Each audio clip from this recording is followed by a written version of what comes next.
আজকে আপনাদের সাথে একটা নিরামিষ ছোলার ডালের রেসিপি শেয়ার করব। আমরা তো ছোলার ডাল নিরামিষ নারকেলের কুচি দিয়ে খেয়ে থাকি বা আপনারা অন্যান্যভাবেও রান্না করে থাকি। আজকে আমি আপনাদের সাথে শেয়ার করব আলু এবং পনির দিয়ে ছোলার ডালের একটা খুব সুন্দর রেসিপি। নিরামিষের দিনে কিন্তু আপনারা অনায়াসে এই রেসিপিটা ট্রাই করতে পারেন। লুচি, পরোটা বা রুটির সাথে কিন্তু এই রেসিপিটা ভীষণ ভালো খেতে লাগে। তাহলে চলুন আজকে আমরা এই রেসিপিটা ট্রাই করি। বানানো কিন্তু একদম সহজ এবং এত সুস্বাদু হয় খেতে। এই রেসিপিটা নিরামিষের দিনে কিন্তু অবশ্যই এই রেসিপিটা একবার আপনারা বাড়িতে ট্রাই করতে পারেন। এখানে আমি 250 গ্রাম মতো ছোলার ডাল খুব ভালো করে জল দিয়ে ধুয়ে আমি 1 ঘন্টা মতো একটু জলে ভিজিয়ে রেখেছিলাম। এরপরে একটা প্রেশার কুকার নিয়ে নিয়েছি। প্রেশার কুকারের মধ্যে আমি ধুয়ে রাখা ডালটা দিয়েছি। আর এখানে কিছু মশলা নিয়ে নিয়েছি, গোটা মশলা, যেগুলো আমি একটা স্টেনারের মধ্যে নিয়ে নিয়েছি। তার মধ্যে আছে 2টো স্টার এডিশ, একটু দারচিনি, একটু লবঙ্গ, একটু ছোটো এলাচ আর একটু জয়িত্রী দিয়ে আমি এই স্টেনারের মধ্যে দিয়ে আমি এটাকে প্রেশার কুকারের মধ্যে দিয়ে সিটি দিয়ে নেবো। আর দিয়ে দিয়েছি বেশ কিছুটা পরিমাণ জায়ফল দিয়ে স্টেনারের মধ্যে দিয়ে আমি এটা একেবারে ছোলার ডালের সাথেই সিদ্ধ করব। তার কারণ, সিদ্ধ করার কারণ হচ্ছে এই সমস্ত মশলার ফ্লেভারটা যেন ডালের মধ্যে পুরোপুরিভাবে ঢুকে যায়। আর এদিকে কিছুটা আদা নিয়ে নিয়েছি, 1 ইঞ্চি থেকে 1.5 ইঞ্চি মতো আদা নেবেন, পরিমাণ মতো নেবেন আপনারা আদাটা। দিয়ে সেটা ডালের মধ্যে দিয়ে দিয়েছে, একসাথে সমস্ত কিছু কিন্তু সিটি মারব।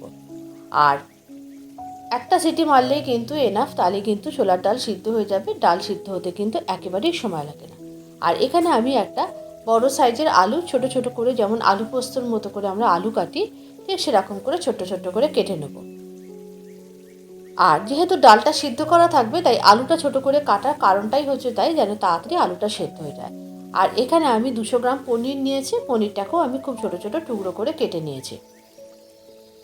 আলু এবং পনির কেটে রেডি করে নিয়েছি। আর এদিকে কিন্তু ডালের সিটিটাও পড়ে গিয়েছে। একটা সিটি পড়ার পর আমি একটু রেখে দিয়েছিলাম। তারপরে দেখুন ডালটা কিন্তু একেবারে খুব সুন্দরভাবে সেদ্ধ হয়ে গেছে।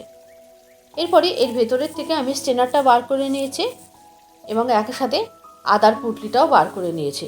এগুলো কিন্তু আমি ফেলে দেবো না। এই মশলাগুলোই আমি কিন্তু পেস্ট করে এই রান্নাতে ব্যবহার করব। আর তার সাথে নিয়ে নিয়েছি একটু কাঁচা লঙ্কা আর একটা ছোট টমেটো। সমস্ত কিছু একসাথে দিয়ে এই মশলাগুলোকে দিয়ে আমি একটা মিহি পেস্ট তৈরি করে নেব। তাহলে হলো কি, ছোলার ডালের মধ্যে ফ্লেভারটাও পুরোপুরি ঢুকলো। আর মশলা রান্নাটা করার সময় এই মশলাটা যখন কষাবো, তাহলে কিন্তু আরও ভালোভাবে ফ্লেভারটা ঢুকে যাবে। তাহলে কিন্তু এই রান্নার স্বাদটা কিন্তু ভীষণ ভালো হবে এবং খেতে ভীষণ ভালো লাগবে। সমস্ত কিছু দিয়ে মশলার পেস্টটা একেবারেই রেডি হয়ে গেছে। এরপরে সোজা চলে যাব রান্নাতে। এদিকে গ্যাসের ওপর আমি একটা কড়া বসিয়ে দিয়েছি। কড়ার মধ্যে দিয়ে দিয়েছি সর্ষের তেল। রান্নাটা কিন্তু আমি এখানে সর্ষের তেলেই করব। সর্ষের তেলে করলে কিন্তু খেতে অনেক বেশি ভালো লাগবে। তেলটা ভালো করে গরম হয়ে গেলে আমি প্রথমে ছোটো ছোটো টুকরো করে কেটে রাখা আলুটাকে নুন এবং হলুদ দিয়ে ভেজে নিয়েছি। আলুটা বেশ পুরোপুরি ভাজা হয়ে গেলে আলুগুলোকে তুলে নেওয়ার পর ওই তেলের মধ্যে আমি পনিরগুলোকে দিয়েও কিন্তু ভেজে নিয়েছি।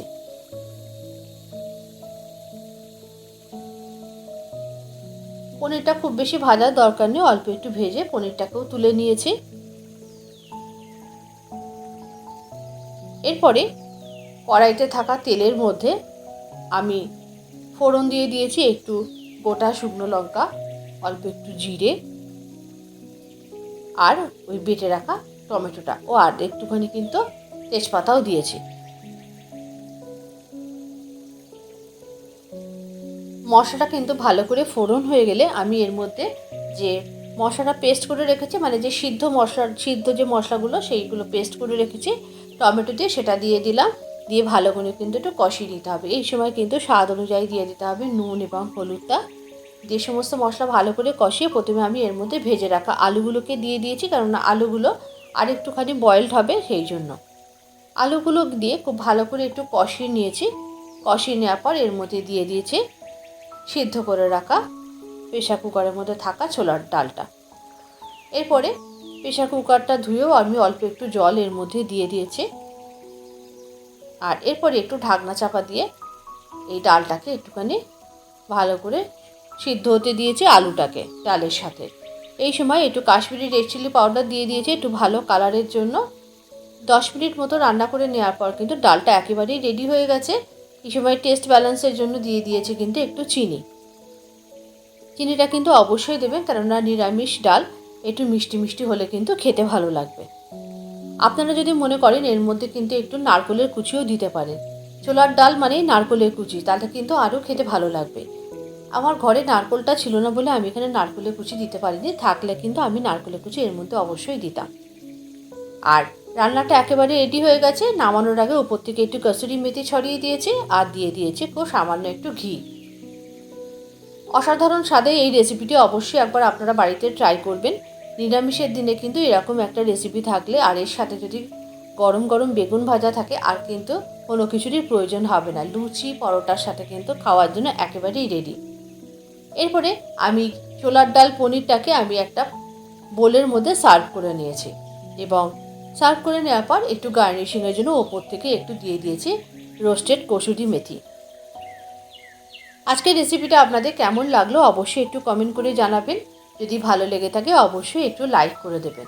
অন্তরার কুক অ্যান্ড বেক পরিবার কিন্তু শুধু অন্তরার না, এটা আপনাদের সবার পরিবার। আর আপনাদের সকলের সহযোগিতা এবং ভালোবাসায় পরিবারকে আরও অনেক দূর এগিয়ে নিয়ে যেতে চাই। আজকের রেসিপিটা তাহলে এই পর্যন্ত। আবারও দেখা হচ্ছে পরবর্তী ভিডিওতে আর একটা নতুন কোনো রেসিপির সাথে।